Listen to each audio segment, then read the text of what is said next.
Dictation 10 second बाद बोली जाएगी।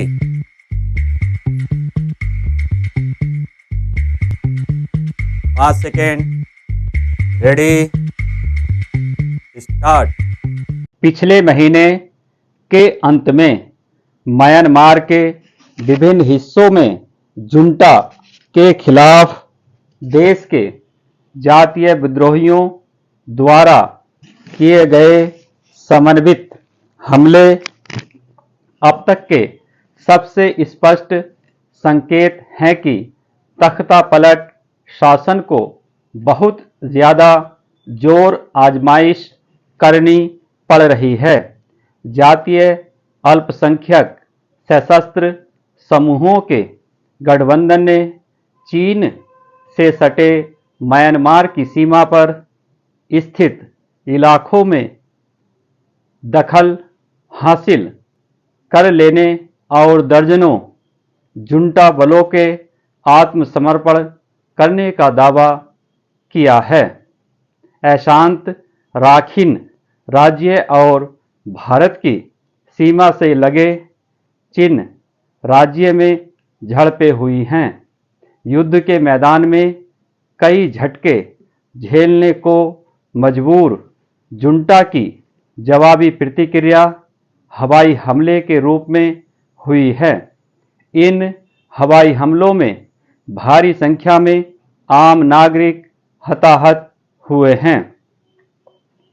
चुनौतियों की एक बिरले स्वीकृति में सेना द्वारा नियुक्त राष्ट्रपति माइंट इस्वे ने हाल ही में कहा कि इस मुद्दे को सावधानीपूर्वक नियंत्रित किया जाना जरूरी है।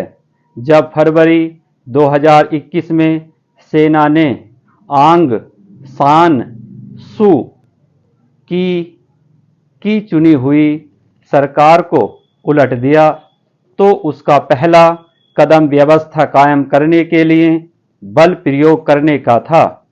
सेना ने सुश्री सू की सहित अधिकांश लोकतंत्र समर्थक राजनेताओं को जेल में डाल दिया और विरोध प्रदर्शनों पर हिंसक कार्रवाई की। हिमायती समूहों के मुताबिक तब से सेना द्वारा 4000 से ज्यादा नागरिकों और लोकतंत्र समर्थक कार्यकर्ताओं को मार डाला गया है और लगभग 20,000 लोगों को जेल में डाल दिया गया है।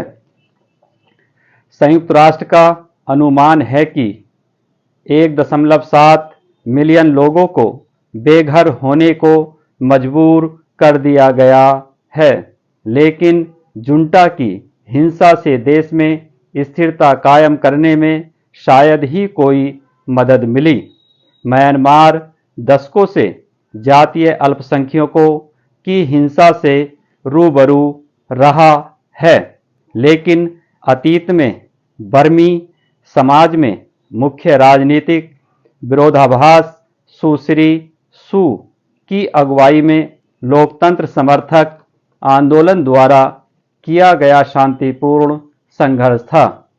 लेकिन इस बार लोकतंत्र समर्थक आंदोलन ने शांतिपूर्ण प्रतिरोध के सू कियान मॉडल को त्याग दिया और एक भूमिगत सरकार बनाई।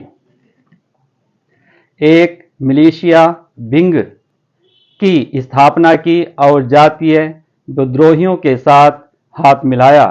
यह एक ऐसा नतीजा था जिसकी उम्मीद तख्तापलट शासन ने नहीं की थी। पिछले 2 सालों में नई राजनीतिक हकीकतें सामने आई हैं। विद्रोहियों ने पर्याप्त इलाकों में दखल हासिल कर लिया है और जुंटा पर संचालन संबंधी दबाव बनाए रखते हुए कई मोर्चे खुले रखे हैं। जनरलों को क्षेत्रीय स्तर पर भी अलगाव का सामना करना पड़ रहा है। खासकर आसियान में विद्रोहियों के नए हमलों और उसकी वजह से कई इलाकों का हाथ से निकल जाना नुकसान जनरल मिन आंग हलाइंग के शासन के बढ़ते संकट की ओर इशारा करते हैं। जुंटा के पास कोई आसान विकल्प उपलब्ध नहीं है। एक सैन्य समाधान असंभव दिखता है।